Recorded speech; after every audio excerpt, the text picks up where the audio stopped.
So when you do something like front lever or planche, these are like strength gymnastics elements that are pretty popular in calisthenics, where your task is to hold this position. And the more you extend your body, the more difficult this position is.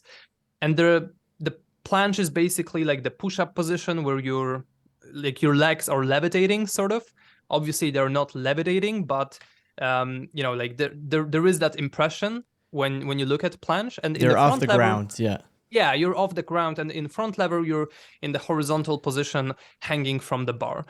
And so when you look at like mechanically at these movements, it's pretty like on one hand, it's pretty simple. On the other hand, it's complicated to like notice what's going on. And I made this analysis, for example, in my video, The Problem with Front Lever. I made this analysis like what does front lever requires, because most people when they see it, they think that it's mostly about their core, it's mostly about holding their body like in the air basically. But what's a more maybe accurate representation of the limiting factor in the front lever is that it's our back, like the muscles that are responsible for extending shoulder. By extending, I mean like pulling the shoulder down, like imagine in the pull-up or something, right? We're doing this motion down here. And the thing is, you have to like do it because your body tries, like gravity obviously like working on your body tries to like pull it down, and your muscles are pulling on the body to get it up. And what's really nice about both of these exercises is that your center of mass always, like if your body is statically, either suspended or supported, your body, in order to stay like horizontal and statically maintain that balance, your center of mass needs to be above your center, like above your like pressure points, right? So your hands. And so you can see that people doing these exercises, they're leaning back or leaning forward in order to do it. And the nice thing is, or like nice, for some people nice, for some not, but the actual distance, like where that center of mass is on your body, determines the difficulty of the exercise. And so one way, that's why, doing this position in tag version, for example, or tag, advanced tag, straddle, is easier than doing it in full. And so like the progression for these exercises basically looks like this. You're extending your body until you're able to hold the full version, although it's very difficult, obviously, right? Because the torque that you need to develop with your shoulder, like with your muscles that are extending the shoulder, is pretty high. So once you have this foundation and that understanding, it's worth to note that people are also different, like people are different in terms of like their build, right? And that's what I'm testing. I'm testing how much people are differing in terms of their center of mass position in the front lever. So I take people who can do advanced tuck, which is the position where you have 90 degrees in your hips and 90 degrees in your knees, right? Mm-hmm. Like I use specifically this position. It's more like statistically, it's like more possible that it's like easier to spot this position because like if I said tuck, then everyone would tuck a little bit less, right? Or a little bit more. It's like more subjective. Where here, like I have the actual angles. And we are recording people from the side when they are doing it. And they have there is like a big ruler for the measurement, for the reference point. And so on the picture, then I will be able to see what's the distance between their shoulders and like the bar. So what's the angle that they are doing.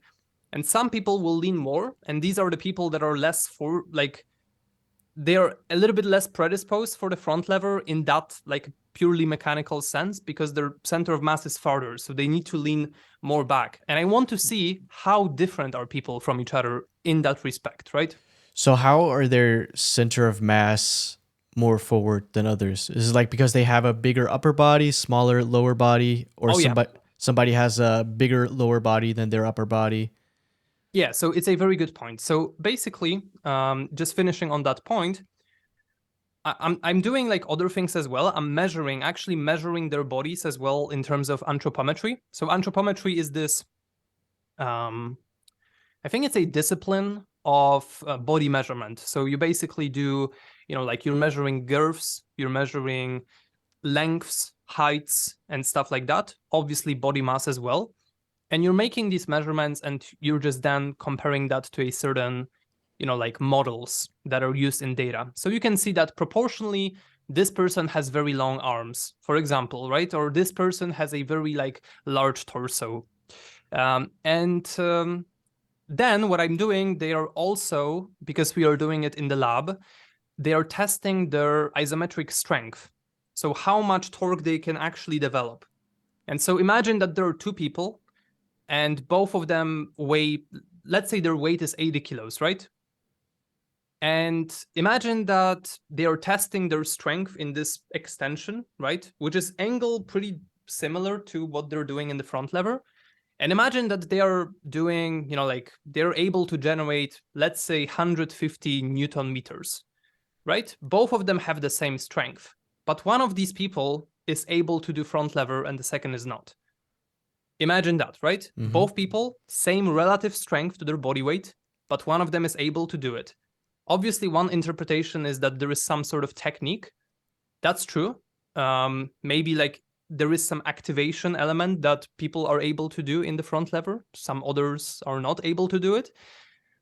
But you can still like not overlook physics. Like you can like front lever is not that complicated exercise. You can teach it. Like if someone has strength to do it, you can teach it literally in 10 minutes. And it's like I always make it instruction, but there are still huge differences between people.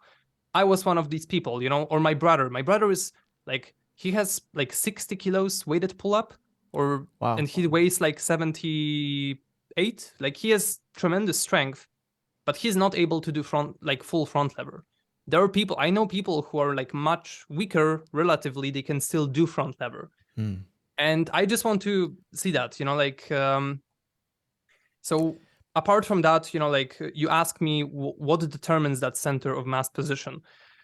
Well, purely theoretically, if you have more muscular lower body, less muscular upper body, and also longer torso, that would be the worst possible build for the front. Oh, and you're like, you have a big height. These would be the biggest, like negative factors for the front lever. Because the longer like our torso is generally heavier than our lower body. Like if you would like cut your torso like this, and you would take like a chunk of it, it would be heavier than our lower body, right?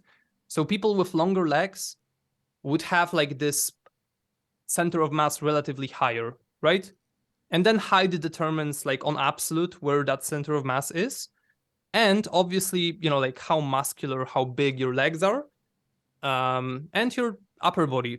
Like theoretically, in front lever, if you would have like very muscular neck and like very huge head, it would be a huge advantage in front lever. It would kind of like work, on, like for your favor, right? So it's interesting because like then you can find out that, for example, there are some people that can do it pretty easily. And like not pretty easily, like they're still very strong people, like don't get me wrong, right? But that there are huge differences.